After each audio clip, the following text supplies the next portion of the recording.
कैसे देख रहे हैं इस पूरे इलेक्शन सिनेरियो को और मार्केट के इस रिएक्शन को? तो ये थोड़ा ऑफ कोर्स शॉकर है मार्केट के लिए।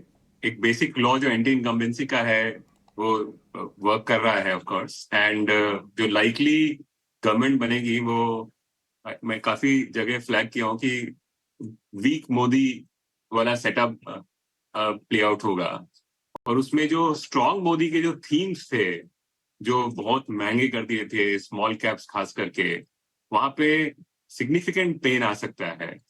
और large cap, mega caps, private banks, इन सब में पहला ऑर्डर जो पेन आएगा अगले कुछ दिनों तक, डिपेंडिंग अपॉन किस तरह की गवर्नमेंट बनती है। एक जिसके अंदर बीजेपी 220 से नीचे आ जाए, एक जिसमें 240 के आसपास रहे, और एक जिसके अंदर 260-70 के आसपास रहे। इन तीनों के हिसाब से ये डिसाइड होगा कि ये पेन कितना दिन चलेगा। बट नेट नेट जो नेक्स्ट इन्वेस्टर को एक अपॉर्चुनिटी मिलेगी वो लार्ज कैप्स, मेगा कैप्स में मिलेगी।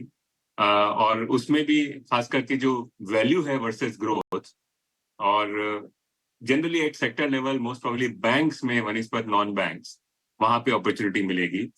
ये एक हालांकि कंटिन्यूटी रहेगी, बहुत अनलाइकली है कि नो मोदी वाला रेजीम प्ले आउट हो, लेकिन वर्सेस जो मार्केट सोच रहा था उस कॉन्टेक्स्ट के अंदर एक बहुत बड़ा शॉक है। तो इसके लिए पूरा पूरा मार्केट को अपने आप को रीअसेस करना पड़ेगा अगले कुछ दिनों में। तो जनरली ट्रेडर्स के लिए सलाह ये होगी कि बहुत ज्यादा इसके अंदर डैबल नहीं करें मार्केट में, और इन्वेस्टर्स को कुछ दिन वेट कर करके एक मेरे ख्याल से एक अपॉर्चुनिटी मिलेगी। बट उन जगहों में अपॉर्चुनिटी मिलेगी जो बहुत ज्यादा सेंसेशनलाइज नहीं है, जो बोरिंग से हैं मार्केट्स, वहां पे ज्यादा अपॉर्चुनिटी मिलेगी मेरे ख्याल से। मनीष जी, जैसे आप खुद कह रहे हैं कि थोड़ा स्टेबिलिटी के लिए समय भी लगेगा। अब तो खैर इस चीज़ पे भी डाउट है कि सेम सरकार रिपीट कर भी है कि नहीं कर रही है, क्योंकि अभी जो सीटों की टैली आ रही है उस हिसाब से वैसे तो जीत रहे हैं, 296 अभी हमको दिख रहा है रुझानों में, लेकिन पता नहीं ना कैसे होगा, क्योंकि इंडिया अलायंस की सीटें धीरे धीरे करके बढ़ रही है और ये लीड टू कन्फर्मेशन आ रहा है। तो ये ज़्यादा गंभीर है, ज़्यादा स्थिति, इसलिए मार्केट आप देख रहे हो अच्छा कट पे मार रहा है। अब 47,000 का भी लेवल हम ब्रेक करने की तैयारी में आ चुके हैं। 47,000 भी मार्केट ने ब्रेक कर दिया है और आप 22,000 के स्तर को तो ऑलरेडी हम तोड़ चुके हैं। मनीष जी, मेरे को एक चीज़ आपसे पता करना था, ये इंडिया की पोजीशनिंग हर लिहाज से बदल सकती है।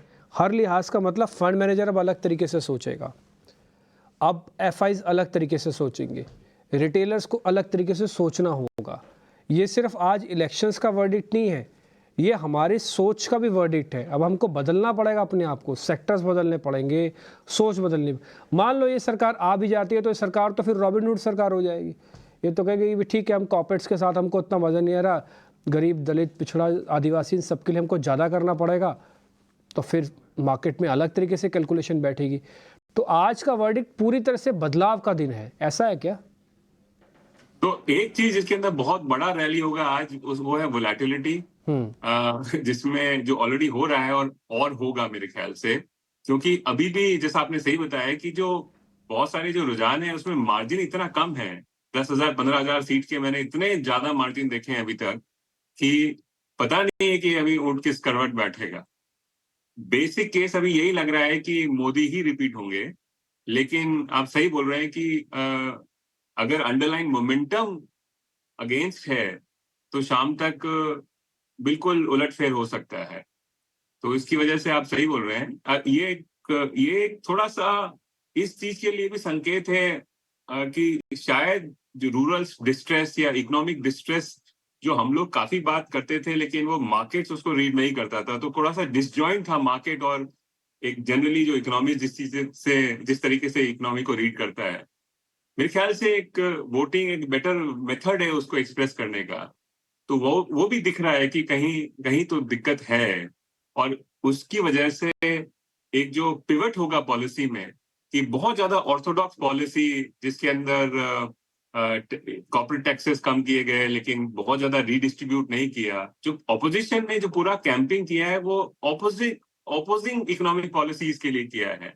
तो even if weak Modi returns तो उनको थोड़ा सा सेंटर में आना पड़ेगा, और उस हिसाब से इन्फ्लेशन बढ़ेगी, और उस हिसाब से शायद रूरल इकोनॉमी में थोड़ा रिवाइवल होगा। तो कुछ कुछ फायदे भी होंगे इससे।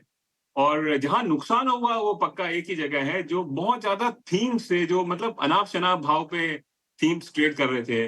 पीएसयूज को देखें आप, डिफेंस को देखें, कई सारी मैन्युफैक्चरिंग सेक्टर्स को देखें, मतलब जो इसको ब्लू स्काई जिसको प्राइस कर रहे थे, मेरे ख्याल से वहां पे काफी पेन कई दिनों तक रह सकता है। बिल्कुल। तो एक बार बाजार को भूल जाते हैं, एक बार चुनाव नतीजों को भूल जाते हैं।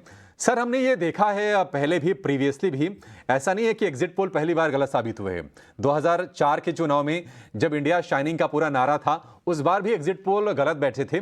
लेकिन बाजार के अगर हम पिछले 5-7 चुनावों की अगर हम बात करें, तो 6 महीने बाद तो फिर पता भी नहीं चलता है कि नहीं एक कोई इवेंट आया था चुनाव के जैसा, और बाजार उसको भूलने की कोशिश करता है। बड़े इवेंट्स हमने अगर कोविड देखें, उसको भूल के बाजार मल्टीफोल्ड चला। बहुत सारे लोग आज ऐसे होंगे जो पोर्टफोलियो बनाने की फिराक में होंगे, या फिर अब मौका खोज रहे होंगे, और खोजे क्यों ना भी, क्योंकि 25% अगर 30% शेयर अगर एक दिन में धराशायी हो जाए, टूट जाए, तो ऐसा नहीं कि उनका कारोबार खत्म हो गया, वैल्यू फंडामेंटल बुरे हो गए, बल्कि सही वैल्यूएशन पर शेयर आगे होंगे।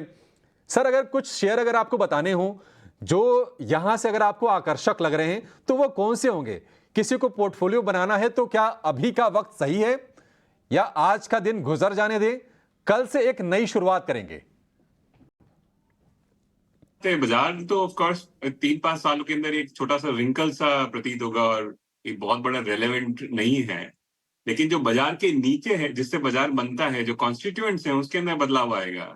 जैसा मैंने पहले भी बताया कि कई सारी चीजें जो है वो बहुत महंगी और एक थीम ओरिएंटेड थी कि कुछ एकदम ब्लू स्काई हो जाएगा, बहुत कुछ अच्छा हो जाएगा, इसलिए 100 टाइम पे 200 टाइम पे अर्निंग पे चीजें अर्न कर रही थी, वैल्यू थी, वो डिफ्लेट होंगी।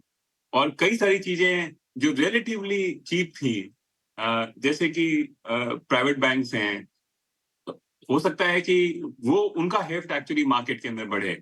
तो बाजार इन एग्रीगेट जो है 5 साल के अंदर मोटा मोटी उतना ही रिटर्न देगा, उनके कॉन्स्टिट्यूएंट्स चेंज हो जाएंगे। अब क्या चीज है जो आज अगर वीक मोदी का रिटर्न है और पोटेंशियली डिफरेंट रिजीम का रिटर्न है, तो कई सारी चीजें शायद अच्छा करेंगी। शायद रूरल थीम्स हिंदुस्तान में अगले 2-3 साल बेटर करेंगे, क्योंकि फाइनली विक्ट्री तो बीजेपी का है, लेकिन मार्जिनली विक्ट्री ऑपोजिशन के कैंपिंग का भी है। तो इसलिए जो गवर्नमेंट की पॉलिसीज होंगी उनको मिडिल में आना पड़ेगा। तो रूरल हैंडआउट पॉलिसीज, थोड़ा सोशल जस्टिस पॉलिसीज का हेफ्ट बढ़ेगा, तो शायद रूरल इकोनॉमी अच्छा करे। एफएमसीजीज जो हैं काफी सालों तक अच्छा नहीं किए थे, कुछ महीना 2 महीनों से 3 महीनों से अच्छा कर रहे हैं, वो शायद अच्छा करें। जो आईटी है, फार्मा है, वो उनके लिए एक न्यूट्रल रजीम है, तो अगर वहां पे गिरावट होती है और लार्ज कैप आईटी है, तो वहां पे कोई फर्क नहीं पड़ता। इनफैक्ट करेंसी की डेप्रिसिएशन जो लाइकली है, उससे उनको फायदा होगा। तो कई सारी चीजें जो न्यूट्रलिश हैं या पॉजिटिव हैं, उसके ऊपर इन्वेस्टर को एज अ सेक्टर ध्यान देना चाहिए। और कई सारी चीजें जो एकदम completely as I said blue sky oriented themes के ऊपर बेसिस थी और बहुत महंगी थी, वो एक्चुअली उनका अनवाइंड होता रहेगा कुछ दिनों तक, मेरे ख्याल से। तो ये एक अच्छा माहौल है एक पोर्टफोलियो को बिल्ड करने का, लेकिन फर्स्ट प्रिंसिपल थिंकिंग होना चाहिए। ये नहीं कि 20% कोई चीज गिर गई तो वो ले लें, ये कि क्या सही है इस मैक्रो के लिए, इस रेजिम के लिए, उस चीज को देख करके आदमी को पोर्टफोलियो बनाना चाहिए। एक छोटा सवाल है, उसका जवाब भी आप दे दीजिए, छोटा जवाब भी आपसे चाहेंगे। क्या लें फिर? आपको क्या सही लग रहा है? अगर सर स्टॉक्स बता पाएंगे तो बहुत अच्छा होगा, हमारे दर्शक आपका शुक्रिया कहेंगे। और एक और चीज बताइए कि इस गिरावट में हम ये भी देख रहे हैं कि ईयर टू डेट के जो भी रिटर्न्स थे वो खल्लास, मतलब कि 2024 में बाजार ने जो कमाया सब कुछ खत्म आज एक सत्र में। 100 रुपए अगर किसी को बाजार में डालने हो, हाथ में कोई लेके 100 रुपए बैठा हो अगर किनारे, सोच रहा हो कि बाजार में डालें, अभी उसमें से कितने रुपए बाजार में डाल दे? तो एक वैप करते हैं, मेरे ख्याल से अगले 15 दिन का, या 10 या 15 दिन के आसपास में, जिसके अंदर आप रोज 5 से 10% एलोकेट करें। और शुरुआत डिफेंसिव और वैल्यू सेक्टर से करें। जो वैल्यू है, जो रिलेटिवली चीप और महंगे नहीं है, वहां से शुरुआत करें। और अगर अगले महीना भर के अंदर 20 दिनों में आपको ये लगता है कि कई सारी जो थीम ओरिएंटेड है, जो जेन्युइनली थीम है, वो बहुत सस्ते हो जाए, तो वो लेने की कोशिश करेंगे, लेकिन वो बाद में करेंगे। तो करीबन जैसे 100 रुपए का अगर 5-5 रुपए रोज एक्सपोजर बिल्ड करते हैं, सबसे पहले मैं चाहूंगा कि आप जो बिल्ड करें वो मोस्ट प्रॉब्ली अगर आईटी फार्मा के अंदर काफी गिरावट होती है तो वहां लें। फिर कल या परसों से आप बैंकिंग में फोकस करना शुरू करें, क्योंकि वहां पे बहुत बड़ा इफेक्ट नहीं होगा। इनफैक्ट इन्फ्लेशन आएगी तो वो बैंकिंग के लिए बेहतर होगा, और वो ठीक ठाक प्राइस पे भी हैं अभी। तो with in banking actually private sector banks को आप लेना शुरू कर सकते हैं। उस बास्केट को ले सकते हैं, जो टॉप 7-8 बैंक्स हैं, उस बास्केट को आप धीरे धीरे लेना शुरू कर सकते हैं। और उसके बाद में जो दूसरे कॉन्स्टिट्यूएंट्स हैं, what you call it, Nifty के, उसको लें। और अंत में जो स्मॉल कैप मिड कैप के अंदर कोई बहुत ज्यादा हाराकेरी हो जाए तो उसको सबसे लास्ट के अंदर उसको पोस्टपोन करें अपने पोर्टफोलियो बनाने के लिए।